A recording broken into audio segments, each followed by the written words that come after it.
dreading the drive back to Dallas? I mean, a little bit. It'll be good to be back, though, I think.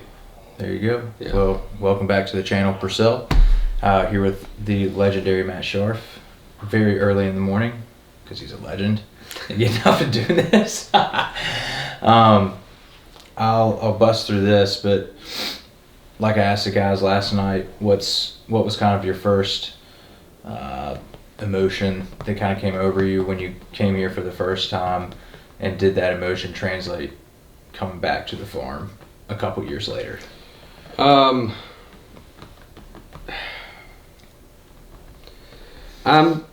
No, honestly, it didn't. I think the first time that we all came here, I guess it was just me, Tig, Garrett, and Steve, but there was something just completely different about that first time. I think it was, I don't know, I don't even know how to really explain it. It was like we met you guys all for the first time. Mm-hmm. We had Hunter here as well. Oh yeah. Brewer. Yeah, Brewer, who was the keeper for the course, I guess you could say.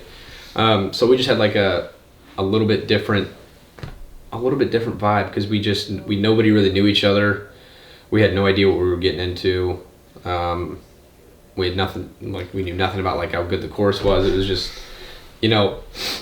for us when we like went, it just seemed like it was going to be a normal course. That we just shoot some videos and it'll be done or whatever. But we got here and then COVID hit, and then we got stuck here, and then that just gave us, instead of like that week or however long we were planning on spending there, turned into like a month. And so like it just turned into something that was completely different than any like just normal trip that we would take. And then we got to know you guys more. 1 week goes by, 2 weeks goes by, and it's like we know the Purcells now, we know Hunter, we know everybody. And it just, I mean, I'm sure the guys have already said it many times, but it was just a completely different vibe. It was something completely different. We got to see the course change. That's one thing people didn't notice, is we got here and the course was in its slow process of getting to like perfect. But as the longer that we stayed here, we got to see the course turn perfect, which I think was insane. The weather conditions were perfect. I don't think it rained, but like 2 times. 2 times maybe, and they're like sprinkles. Yeah. So like we had perfect weather, a perfect situation, and it just turned into something that I did not expect at all. And I mean, I don't want to like hate on the second experience, because it was definitely not that, but comparing it to the first one, it was just a completely different. And I think that's just has to do with time. Yep. That's, if we came at the same time and then we watched the course progress, then it would probably be something completely different. But like how long we stayed here, the amount of time we did, it was just the situation that we had at hand. That's just what made it perfect. Yeah, probably freedom was the biggest. Freedom. There was like nobody on the golf course. We literally played every single day whenever we wanted to. We jumped a hole 5 every day. There was nobody here. Yep. That definitely helped the situation. We moved like 3 times while we were here. We stayed in the cabins. Yeah. And then we stayed in the house a little bit. Yeah. And then we moved to the inn. So we not only just got to like have like an amazing experience, but we literally experienced everything. Yeah. We stayed almost in every single place that you could. We went up to that beautiful place to see the sunrise, the trail. We got to do that. We ate up there, and that was a huge fun day. We got to experience the entire golf course. I don't know how many holes we played. So we just really got to have like a experience I don't think anybody will ever have. Yeah. And we had you guys here. Like, you guys were here the entire time. So we got like the best tour you could get, That's true. So that is true. That Parker and I were talking about it before this good week happened, and asking kind of the same questions, which it may have went through your head, like you're going back, but like most likely it's going to be different. Yeah. And I feel like if anything, kind of like if we went to the same high school, I don't know, 1, 2, 3 state championships, like you can't recreate that moment. No, you can't. Like, and you can always pull from it for just like endearment, which is always fun. It's kind of like your biggest takeaway wasn't an emotional experience with us, is with finally meeting Maddie. Like, right. You know what I'm saying? Yeah. Like that whole thing happened. Yeah, that's when all that started. So, you just kind of have to embrace the change and you have to let the change be free, and you can't try to hang on to something that's going to naturally keep growing. And so I knew that this trip was going to be a little more business. We were introducing Grant and Bobby. Did you feel any excitement about getting them and Max and Colin and all those guys, like being able to say, like, look, this is what you saw, this is what we've talked about, you finally get to come out and see it? Yeah, that was something that I was looking forward to, that they get to experience Pursell. Unfortunately, they don't. It's my problem was why this trip was so different is I think I was trying to have them see what I saw, and I mean I couldn't do that. There was no that's just not how it works. I think I was trying to push that too hard, but I think when I kind of stopped and just like let them do it, I think they did really have a good time, and I think they really enjoyed Pursell. I think we just have to describe it to them and just tell them. We just have to continuously remind them how fun it was, that first time, and not to say that they won't ever have that kind of experience, but that experience is going to be impossible to recreate, I think. And I was really trying to, like you said, push to show them like, this is what it was, and like it was like this and it was like that, and instead of just being like, we had our amazing experience, but what can we do to make your experience just as amazing? Which I think that was really tough coming in. That's why it was so different. Was I was trying to recreate that moment when I should have just been like, how can I just make this moment different? Yeah. Well, and even down, like, this was a quick turnaround. Like, this kind of just popped up and happened, and I think the timing was perfect, but yet it was such a short notice. So next time you guys come back, we'll actually be able to probably schedule out that experience for them to really immerse themselves, and we just didn't have an agenda. Right. We'd wake up, eat, ask, what do we want to do today? What do we want to do today? Yeah, exactly. We knew what we were going to do when we woke up here, and we got up early, and so everything was just scheduled out. I'm going to pivot a little bit. What would you say, as I asked the other guys, I think it's interesting, what do you feel like gets projected onto you that's not true, and what's like one thing that you think people don't know about you because they see you in a different way from the videos? Oh, yeah. Well, I'd say that I'm not as energetic. I'm not as like, because I kind of put on this character, like there's kind of this character that kind of comes out in the good videos. He's this entertaining guy who's like always like loud and sometimes can be obnoxious and like has this loud voice.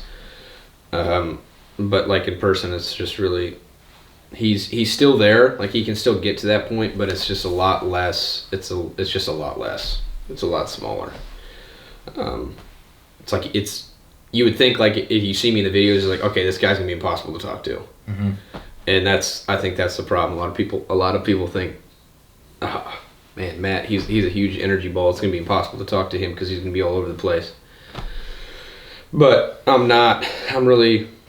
I know how to dial it back. I know how to have a normal conversation with someone just like this. So I think that's like the toughest thing that people don't, I think, understand, is that in the videos, like, that's my job. It's part of my job to be entertaining. Nobody wants to watch somebody be dull. And kind of sucks because I was kind of like that way this trip. It was just an interesting trip for me. But yeah, in person, I'm really good at meeting the fans that come up. I can really talk to you guys, and it's really simple, but that's probably the biggest thing. What would you say is like, even with the other guys, I think it's interesting because you fell into the content creating path with Steven and Garrett, Micah.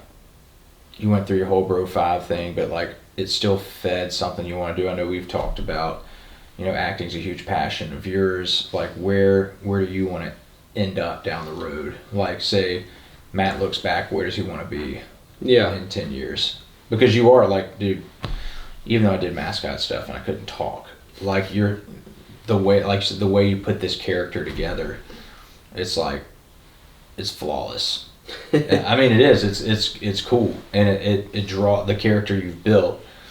Like you're able to draw in. Yeah. And, I mean, I think that's hyper valuable. Yeah.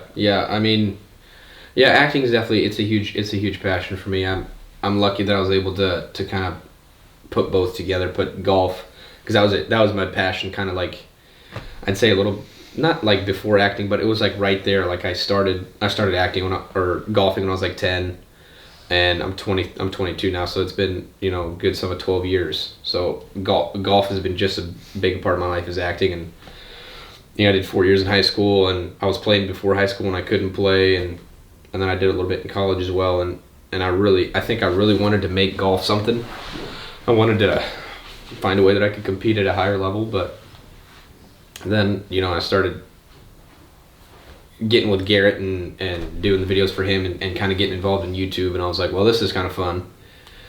You just get to make videos and entertain people for a living. And he was like, yeah, pretty much. And I was like, well, that's kind of what I want to do with acting, is be able to act and do different characters and do some voices and some fun stuff. And I was like, well, let me do that. And then I realized, well, I'm doing both at the same time, so I don't even know how that's possible. Yeah. I'm going to take a huge hit financially here, but I don't really care, because this is a lot of fun. This is where I want to be. This is what I want to do. So YouTube opened up that door of, you can golf, and you can golf poorly. You can golf legendarily. Yeah. You can You do can make both. a couple hole-in-ones. You can make a couple hole-in-ones, and then you can make a character.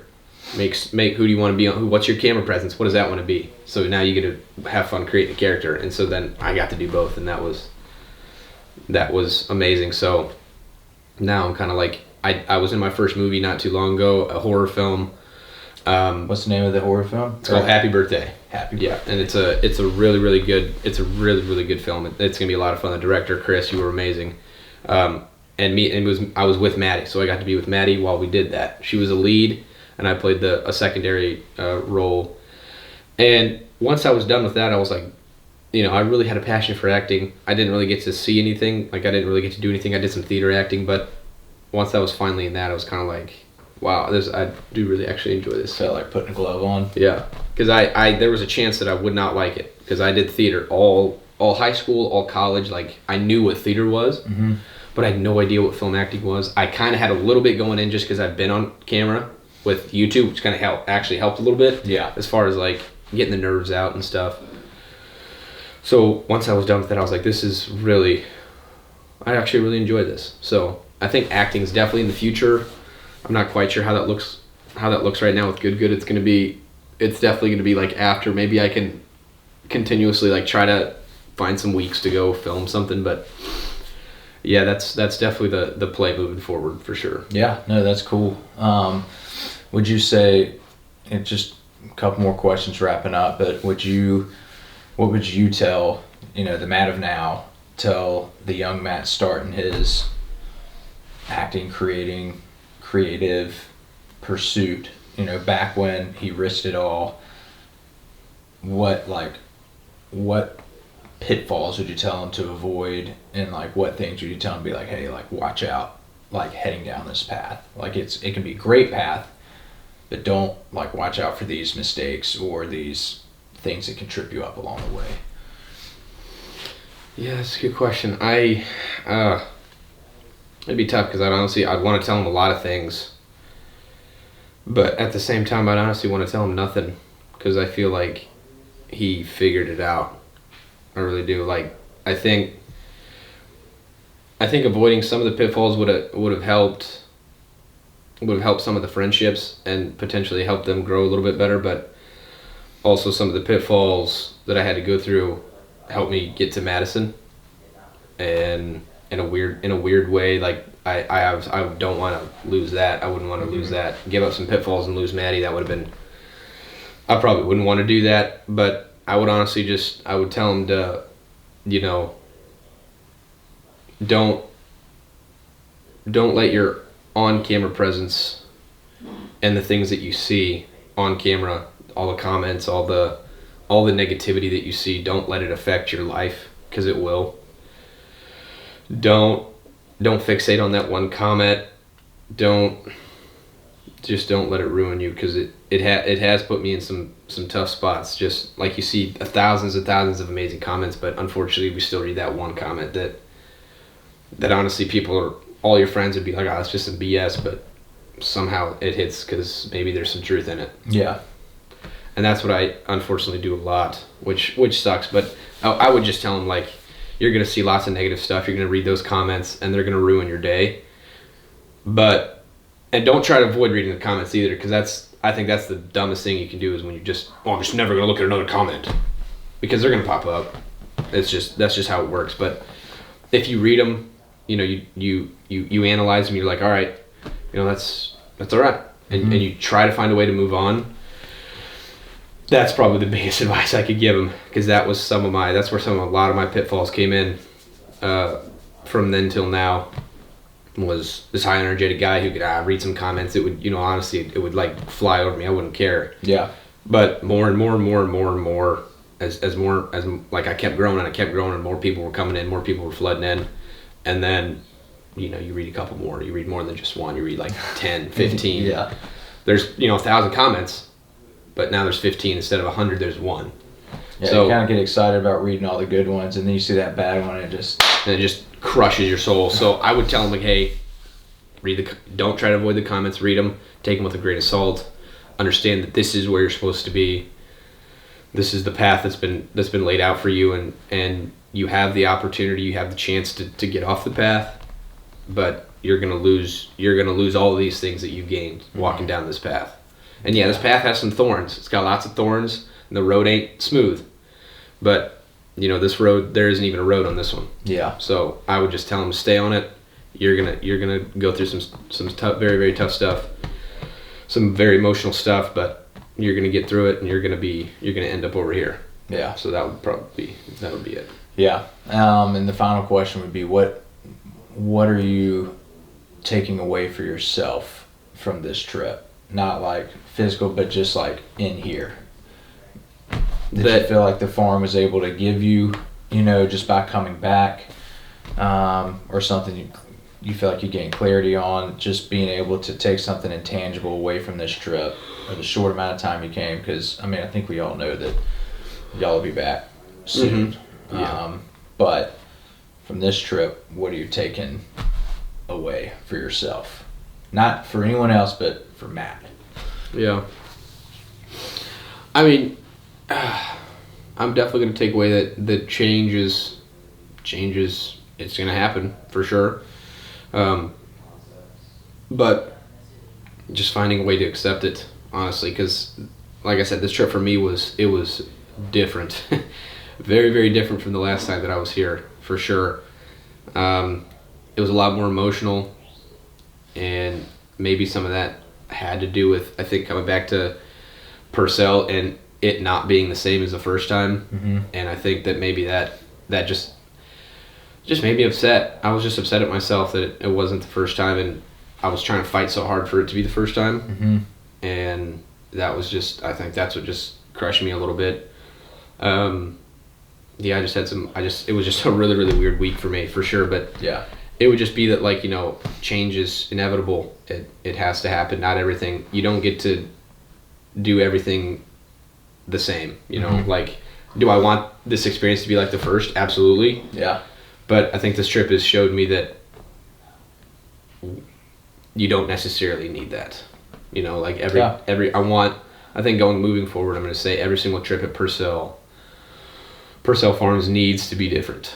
Mm-hmm. Because it's going to crush you like it did this trip if you try to fixate and try to focus on what it already has been and how amazing that was and those feelings that you got. Not to say that you won't get them again. Yeah.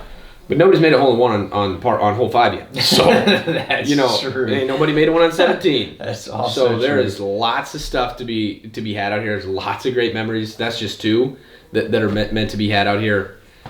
Bringing more people and letting them see the farm. This would be the analogy that I keep thinking of, because it's true. Like, I had to fight it, but does it feel like you almost came across an old lover? Yeah. Separated amicably, and then like all those good feelings came up, but you can't have what you used to have. Exactly. And being okay with the movement, and because like you said, I think you nailed it, and it can be tough. Like, when a season leaves, like Mm-hmm. you want that same feeling all over again, because you and I both know it was intoxicating. Mm-hmm. Like, with what we had, with what we shared, everybody was open, vulnerable, really close from the start. We just knew we could trust Mm-hmm. one another, and just move freely, all different ages, but it was in a safe place, safe environment, and it still is. But the expectation you have, like, it can be scary to get let down, and then when it happens, it can crush you, as opposed to, like I said, just allowing it to trust that bird to fly and, you know, pray that it comes back to see you, visit you, whatever. But I think you hit something really, like you said, important, because at least one thing's not going to change. Like, by the grace of God, we'll never leave. So we will always be here for the times where you actually come to film, and times where you hit airplane mode and just can't be found. We'll never let you know when Matt Scharff's here off camera. But I think that was super insightful. And two, for all the haters out there, they can leave comments not only on his but anybody else. I'd say one thing, man. This will be my final statement. I really think, just like Steven, like, I think y'all are like pretty close. Yeah. And I told him, I was like, dude, I feel like you're one of the most misunderstood guys. Like, you act like a jokester and you can't be taken serious. But I was like, I think you've got, like, you're one of the most stable people out of all of them. Like, you just, this gets projected onto you. And I think for you is that, you know, I think people can take your character and they sign that as your identity, rather than the Matt that has God-given emotions, but also, like, you care more than anybody else would give you credit. They think that it's kind of like, it's all about you, it's the Matt show, it's this, that, but that, I mean, like you said, the cameras are off. You're the first to show up for anybody. Like, and I want people to know, like, it's a side you can't just release, because, like you said, the other people who've got issues on the other side, that's why they're staring at the screen for so long, because they're too afraid to address their own stuff. So, hey, let me take it out on somebody else. But I just think that, like I said, one of the most valuable qualities you have is your tender heart. You're super insightful, but you're loyal. You know, like, you would take a punch in the mouth from your best friend. Oh yeah. And me and Steve, we got into it. Yeah. I mean, but for real, like, I really think those are traits that you can't, it's hard to show, because, again, people see this perception and reality. Yeah. And I don't want you to forget that, even when all that stuff, because, you know, like, it's inevitable, you got to fight it, but it's not who you are. You're not your character. Like, it's something you get to give people, but that's not Matt Scharff. Right. And I think that, you know, I don't ever want you to, like, let that get rattled. Yeah. You know?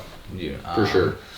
So, but anyways, that wraps it up. Thank you again for waking up for the early interview. The early bird interview. We already have the sun starting to come up and birds fly around, but be on the lookout for more interviews like these from us. We just take the content creators and creatives and just try to give an insightful look into you know, who they are outside of what they give.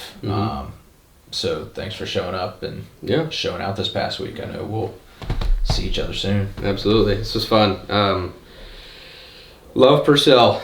If anybody out there watching, you have a chance to come down. I think a couple people flew down just to see us, and that just threw us for a loop. I think that was one of the greatest moments that we had. There's a bunch of people, bro. People were hitting me up on my DMs. Yeah. People were calling up the farm, like, driving from Nashville, like, any young kid you saw there acting like, oh, I'm just here because I'm at Pursell. They're like, no, I'm here for Matt Scharff, Steven, good. Like, I'm here for them. And you saw it. Like, the moment, it's like they just...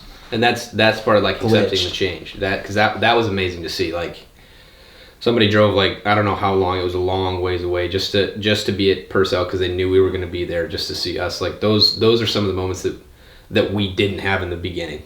Like, and I think...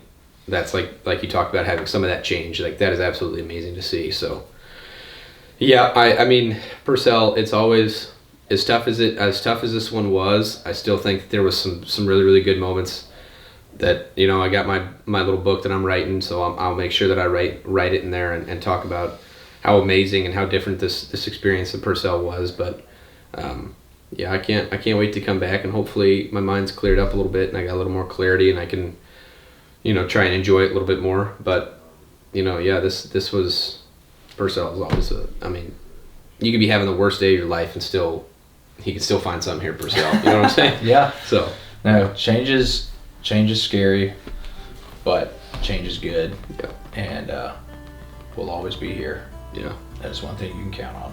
Yes, sir. We'll always be here. So thank you guys, and we'll see you later. Peace.